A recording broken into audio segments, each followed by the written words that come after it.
Φίλες και φίλοι, γεια σας. Από τότε που ο άνθρωπος δημιουργήθηκε πάνω στη γη, μία από τις πρώτες του ανάγκες ήταν να γνωρίζει τι θα του συμβεί στο μέλλον.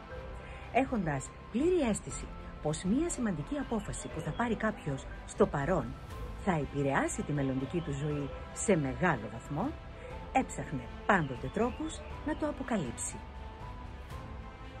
Στην αρχαία Ελλάδα, τα μαντεία ήταν πολύ σημαντικοί τόποι και απολάμβαναν μεγάλης εκτίμησης. Ένα πολύ σημαντικό, αλλά σχετικά άγνωστο σε εμάς σήμερα, ήταν το μαντίο του Τροφονίου στη Λιβαδιά. Βρίσκομαι στον αρχαίο χώρο για να σας ταξιδέψω σε μια πολύ όμορφη και άγνωστη ιστορία μυστικισμού σε σχέση με τους χρησμούς στην αρχαία Ελλάδα. Η Λιβαδιά φιλοξενούσε στο έδαφος της ένα από τα σημαντικότερα μαντεία της ελληνικής αρχαιότητας, αυτό του ήρωα, μάντη και θεού, Τροφονίου. Ο Τροφόνιος, ενίοτε ταυτιζόμενος με το Δία και γνωστός και ως Δίας Τροφόνιος, ήταν αρχαία τοπική θεότητα, η λατρεία της οποίας είχε έναν κατεξοχήν χθόνιο χαρακτήρα και συνεπώς πολλά κοινά σημεία με τα υπόλοιπα μυστηριακά ιερά στον ελλαδικό χώρο και τις δοκιμασίες που αυτά επέβαλαν στους προσκυνητές και τους μύστες τους. Στο τέμενος της Λιβαδιάς, εκτός από τον ίδιο τον Τροφόνιο και τα παιδιά του, λατρευόταν η τροφός του, Δήμητρα Ευρώπη, ο Απόλλων, ο Κρόνος, ο Δίας Βασιλεύς, η Ήρα η Νιώχη, η Κόρη, η Έρκινα, ο αγαθός Δαίμων και η αγαθή Τύχη.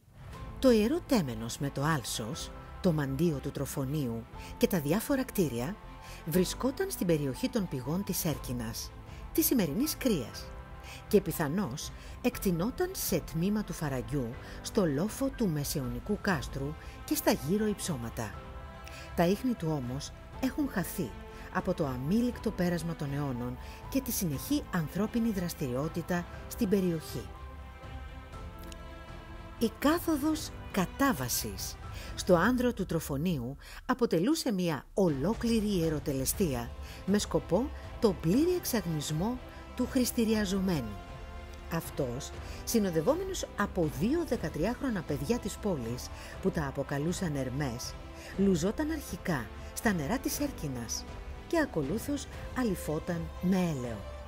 Στη συνέχεια τον παραλάμβαναν οι ιερείς που του έδιναν να πιει από το νερό των πηγών του ποταμού, της λύθης και της μνημοσύνης, αρχικά για να λησμονήσει όλες τις έγνοιες που είχε ως τότε και κατόπιν για να θυμηθεί όσα θα έβλεπε και θα άκουγε στο μαντικό σπήλαιο. Αμέσως μετά οι ιερείς τον έφερναν μπροστά στο λατρευτικό άγαλμα του Τροφονίου, έργο κατά την παράδοση του δεδάλου, όπου προσευχόταν. Ακολούθως τον οδηγούσαν στο μαντίο ντυμένο με λινό χιτώνα, ζωσμένο με ταινίες και φορώντας σανδάλια. Από την κτιστή και κατάλληλα διευθετημένη είσοδο του χάσματος, ο χριστηριαζόμενος κατέβαινε σερνόμενος σε στενό, σκοτεινό, σπηλαιώδες άνοιγμα, μεταφέροντας γλυκίσματα για τα φίδια του Θεού που κρύβονταν εκεί. Κανείς δεν γνωρίζει τι συνέβαινε πλέον εκεί. Όταν ο χριστηριαζόμενος έβγαινε, μάλλον με χαμένες τις αισθήσεις του, τον παραλάμβαναν οι ιερείς και τον κάθιζαν στο θρόνο της μνημοσύνης, ρωτώντας τον τι είδε και τι άκουσε στη δραματική εμπειρία της υπόγειας παραμονής του, που μπορεί να διαρκούσε έως και 3 ημέρες, ώστε να δώσουν την κατάλληλη εξήγηση.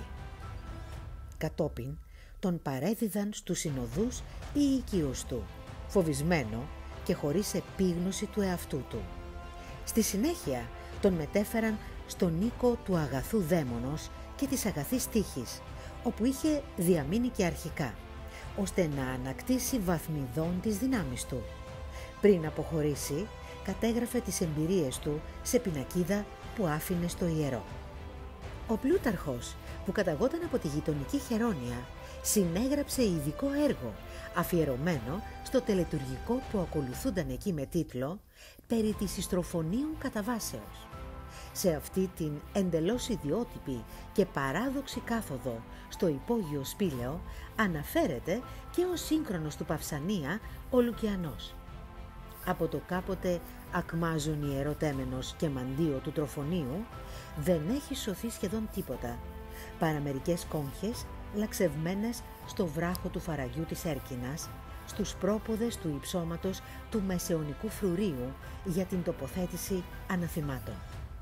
Η αλλίωση του τοπίου, λόγω της οικοδόμησης του μεσαιωνικού φρουρίου, που χρησιμοποίησε το σύνολο σχεδόν του υλικού των παλαιών κτισμάτων, είναι τέτοια, ώστε όλες οι παλαιότερες και νεότερες ανασκαφικές ή τοπογραφικές προσπάθειες για την ανέβρεση του ναού και του μαντίου του Τροφονίου να αποβούν άκαρπες.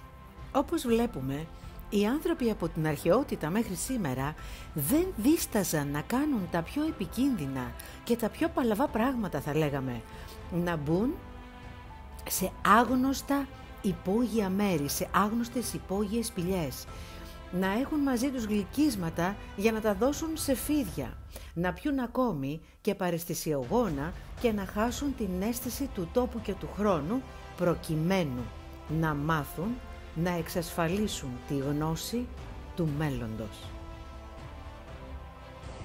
Αν σας άρεσε αυτό που είδατε, μην ξεχάσετε να αφήσετε τα σχόλιά σας από κάτω, γιατί μας ενδιαφέρουν πολύ, να κάνετε like, εγγραφή στο κανάλι μας όσοι δεν το έχετε κάνει ακόμη και να μοιραστείτε το βίντεο με τους φίλους σας για να ταξιδέψουμε όσο πιο μακριά γίνεται.